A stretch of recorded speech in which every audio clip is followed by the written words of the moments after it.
안녕하세요. 오늘 저희가 함께 살펴볼 자료는 보건복지부의 2025년 가사간병 방문 지원 사업 안내 자료와 또 관련 웹페이지 내용인데요. 이게 일상생활이 좀 어려우신 분들께 정말 중요한 도움이 되잖아요.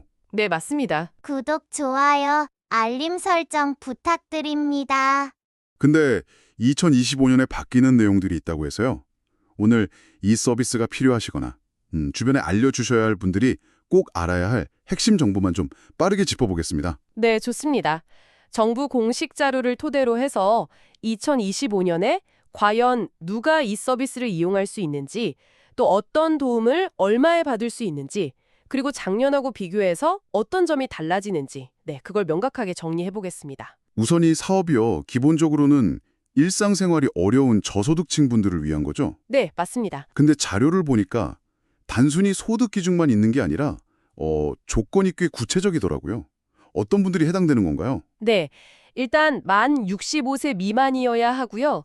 기준 중위소득 70% 이하인 분들 중에서 예를 들면 장애 정도가 심한 장애인분들 또는 6개월 이상 치료가 필요한 중증 질환자나 희귀 난치성 질환자분들, 이런 분들이 주요 대상입니다. 아, 질환 기준도 있군요. 네, 그리고 또 소년-소녀 가정, 조손 가정, 한부모 가정 같이 좀 돌봄 부담이 큰 가구도 포함되고요.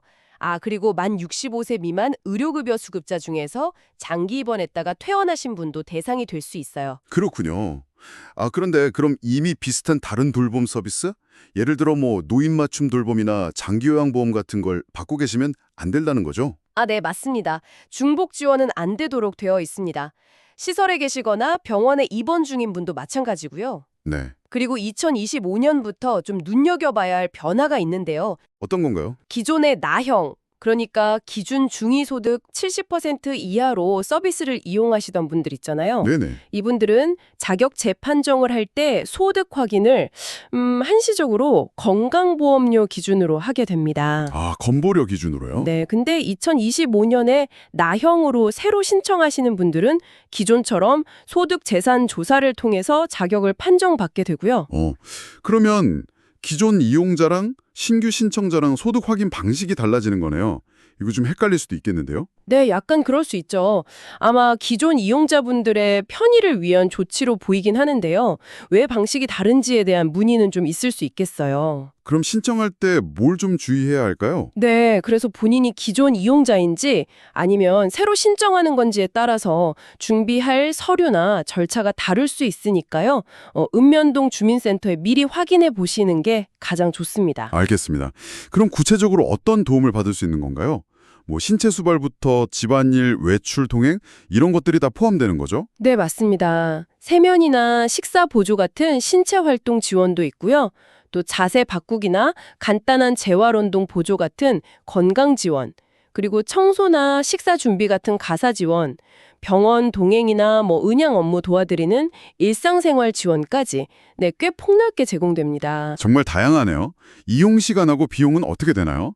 이게 A, B, C형으로 나뉘던데요? 네, 2025년 기준으로 보면 월 24시간 A형, 27시간 B형, 40시간 C형 중에서 선택하시거나 해당되시는 건데요.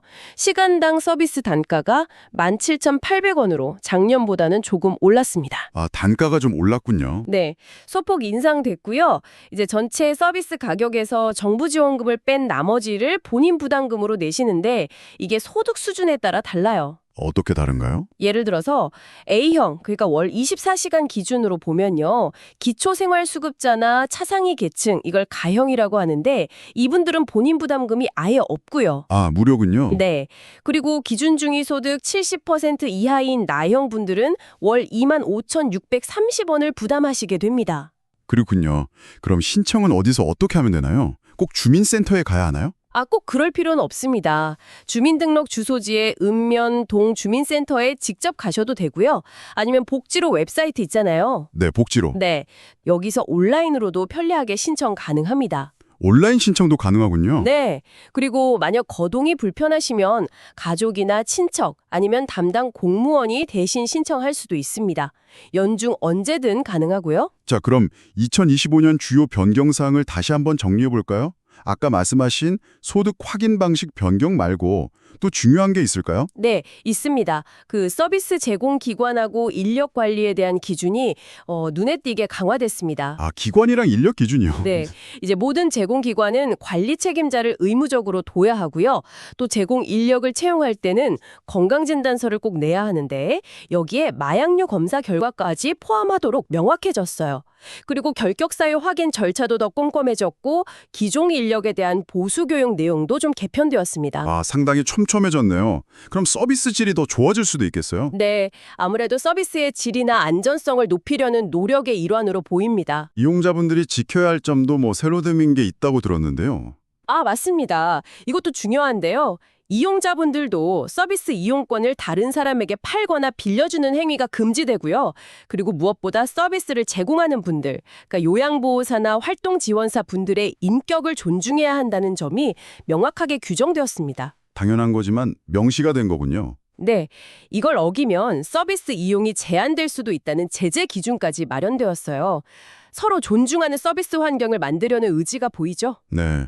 오늘 쭉 들어보니까 2025년 가사간병 방문 지원 사업이 대상자 선정 기준부터 비용 또 인력 관리까지 꽤 많은 부분이 좀 세밀하게 조정된 것 같습니다.